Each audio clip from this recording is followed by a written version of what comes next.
এই পুরুষটি অনিচ্ছাকৃতভাবে তার বন্ধুর সুন্দরী স্ত্রীর প্রেমে পড়ে। তার শরীর দখল করার জন্য সে একটি কৌশল করে।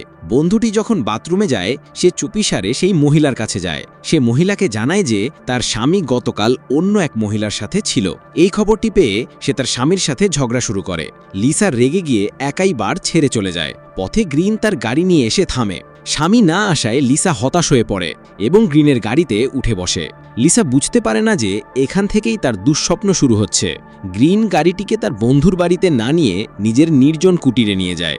প্রথমে লিসা তেমন চিন্তিত হয় না, কারণ সে ভাবে গ্রিন তো তার স্বামীর ভালো বন্ধু, গ্রিন তার সাথে কোনো খারাপ কাজ করবে না। কিন্তু যখন লিসা বাথরুমে হাত মুখ ধুতে যায়, গ্রিন তখন একটি গ্লাসে ড্রাগ মিশিয়ে দেয়। লিসা কিছু না জেনেই সেই গ্লাস থেকে বড় এক চুমুক দেয়। পরের মুহূর্তেই তার শরীর নিয়ন্ত্রণ হারিয়ে ফেলে এবং সে সোফায় লুটিয়ে পড়ে। লিসা যখন আবার জ্ঞান ফিরে পায়, সে ভয় পেয়ে দেখে তার পোশাক পাল্টে দেয়া হয়েছে। সে একটি গোপন কক্ষে বন্দী। ভয়ে লিসা দরজায় আঘাত করতে থাকে। লিসা আরও ভয় পেয়ে যায় যখন সে বুঝতে পারে এখানে শুধু সে একা বন্দী নয়।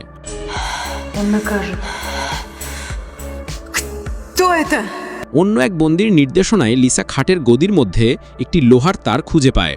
সে দ্রুত দরজার কাছে আসে এবং তার দিয়ে দরজা খোলার চেষ্টা করে, কিন্তু দরজার ফোকরের সন্ধান পাওয়ার আগেই বাইরে গ্রিনের পায়ের শব্দ শোনা যায়। লিসা ভয় পেয়ে দ্রুত বিছানা ঠিক করে রাখে। Кричать так сильно не имеет никакого смысла. В этом доме посторонних людей не бывает. লিসা কথা বলতে সাহস পায় না। সে জানে না গ্রিন কি করতে যাচ্ছে। যখন সে চলে যায়, লিসা আবার দরজার কাছে আসে। দরজার ফোকরের সন্ধান করতে গিয়ে লিসার মাথায় একটি বুদ্ধি আসে। সে মেঝে থেকে পানির পাত্রটি তুলে নেয় এবং তার কিনারা দরজার ফোকরে ঢুকিয়ে দেয়। তারপর সজোরে ধাক্কা দেয় এবং দরজা খুলে যায়।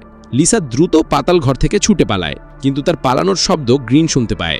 গ্রিন দ্রুত তার মোটরসাইকেলে উঠে লিসার পিছু নেয়। জুতো ছাড়া লিসা একটি ভাঙা সেতুর ওপর চলে আসে। সেতুটি সম্পূর্ণ তৈরি না হওয়ায় গ্রিনকে নিচে নেমে পায়ে হেঁটে তার পিছু নিতে হয়। লিসা কিন্তু গ্রিনের চেয়ে বেশি চালাক। সে দক্ষতার সাথে সেতুর নিচে পালিয়ে যায়। গ্রিন লিসাকে সেখানে দেখতে না পেয়ে অন্যদিকে চলে যায়।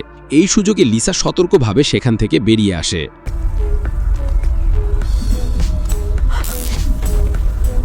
কিছুক্ষণ পর লিসাকে আবার পাতাল ঘরে বন্দী করা হয়। পালানোর চেষ্টা করার জন্য গ্রিন তাকে শাস্তি দেওয়ার সিদ্ধান্ত নেয়। মহিলাটির বন্দী থাকার তৃতীয় দিন এটি। তাকে শাস্তি দেওয়ার জন্য গ্রিন তার কোমরের বেল্ট বের করে এবং তাকে বারবার মারতে থাকে। কিন্তু মহিলাটি শারীরিক কষ্ট শেষ হতেই দেখে পুরুষটি একটি ছুরি নিয়ে আসছে। লিসা বাঁচতে চেয়ে পুরুষটির সামনে হাঁটু গেড়ে বসে পড়ে। কিছুক্ষণ পর লিসা বুঝতে পারে পুরুষটি তাকে আসলে খুন করতে চায় না, সে কেবল তাকে কষ্ট দিতে উপভোগ করে। মহিলাটিকে প্রায় মরার মতো অবস্থায় নিয়ে আসার পর গ্রিনের বাড়িতে অন্য একজন মহিলা আসে। লিসা বাথরুম থেকে আসা সেই মহিলার ফোন আলাপ শুনতে পায়। সে বুঝতে পারে যে এই মহিলাটি হয়তো পরবর্তী শিকার। লিসা দ্রুত পাইপে ধাক্কা দিয়ে সাহায্য চায়।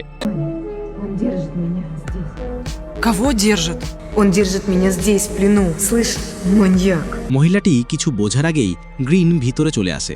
আসলে এই মহিলাটি অপহরণের মূল পরিকল্পনাকারী। পুরুষটি এই সমস্ত কাজ তার জন্যই করছিল।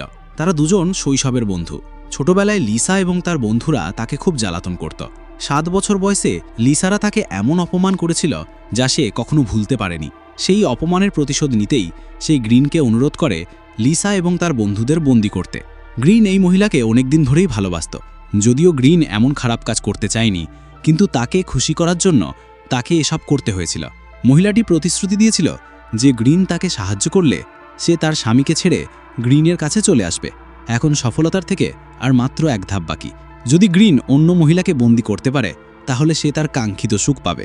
যখন সে পরবর্তী পরিকল্পনা নিয়ে ভাবছিল, তখন দরজায় একজন আসে। এটি গ্রিনের ভালো বন্ধু লিসার স্বামী।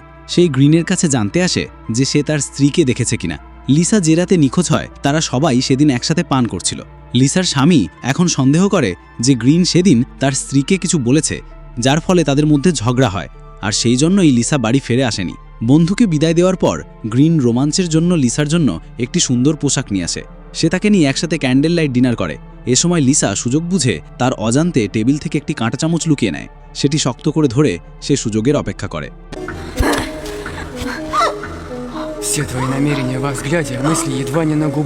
লিসাকে প্রায় আধমরা করার পর সে অন্য মেয়েদের দিকে মনোযোগ দেয়। তবে মেয়েটি যখন জলের উপর দিয়ে যাচ্ছিল, তখন সে বুঝতে পারে না যে তার গাড়ির টায়ার বিকৃত হয়েছে। কিছুক্ষণ পর সে বাড়ি ফেরার পথে বুঝতে পারে যে কিছু একটা সমস্যা হয়েছে। গাড়ি থেকে নেমে সে দেখে যে পেছনের টায়ারটি বিকল হয়ে গেছে। যখন সে বুঝতে পারে না কি করবে, তখন একটি বড় গাড়ি তার পাশ দিয়ে চলে আসে, আর সেই গাড়ির ড্রাইভার ছিল সেই বিকৃত পুরুষ। মেয়েটি সমস্যায় পড়েছে দেখে সে ভালো মানুষের ভান করে। সে তাকে গাড়িতে উঠতে বলে এবং বলে যে সে তাকে একটি গ্যারেজে নিয়ে যাবে। কিছু দূর যাওয়ার পর সে তার পরিকল্পনা শুরু করে। সে বলে সামনেই তার বাড়ি এবং তাকে তার পোষা প্রাণীকে খাওয়ানোর জন্য বাড়িতে যেতে হবে। প্রথমে মেয়েটি বিষয়টিকে গুরুত্ব দেয় না, কিন্তু যখন সে জিজ্ঞেস করে কী ধরনের প্রাণী সে পুষেছে, তখন পুরুষটি উত্তর দিতেই তস্তত করে। মেয়েটি বিপদ বুঝতে পারে এবং বাথরুমে যাওয়ার কথা বলে গাড়ি থামাতে অনুরোধ করে। পরের মুহূর্তেই এই মেয়েটিকেও পুরুষটি পাতাল ঘরে বন্দি করে। পুরুষটি যত দ্রুত সম্ভব দুই মহিলাকে গ্রামের বাইরে নিয়ে যেতে চেয়েছিল, কিন্তু সে যখন দোকানে জিনিসপত্র কিনতে যায়, তখন সে তার প্রিয় মহিলাকে তার পরিবারের সাথে আনন্দ করতে দেখে। এটা দেখে তার হৃদয় ভেঙে যায়। সেই সব কিছু তার জন্য করেছিল, কিন্তু এখন মনে হচ্ছে সে তাকে কেবল ব্যবহার করছিল। সবকিছু বোঝার পর সে তার প্রিয় মহিলার নম্বর ডিলিট করে দেয়। তারপর সে লিসার গলার কলারটি খুলে দেয়। এই সুযোগে লিসা তার পকেট থেকে চাবিটি চুরি করে নেয়। পুরুষটি চলে যাওয়ার পর সে সদ্য বন্দী হওয়া মেয়েটির সাথে কথা বলে। পালানোর পথ তাকে বলার পর লিসা একটি ছোট ফোকর দিয়ে তাকে চাবিটি দিয়ে নেয়। তবে পুরুষটি জানত যে লিসা ইচ্ছা করেই চাবিটি নিয়েছে। কিছুক্ষণ পর পুলিশ ঘটনাস্থলে আসে। পুরুষটি পালানোর জন্য প্রস্তুত ছিল। সে তার বন্দুক থেকে গুলি বের করে নেয় এবং পুলিশের দিকে তাক করে। পুরুষটি অবশেষে পুলিশের গুলিতে মারা যায় এবং লিসা বন্দিদশা থেকে মুক্তি পায়। এইভাবেই ভিডিওটি শেষ হয়ে যায়। এর পরের ভিডিওটি আরও সাসপেন্সের হতে চলেছে, তাই সাবস্ক্রাইব করে রাখুন। ধন্যবাদ সবাইকে।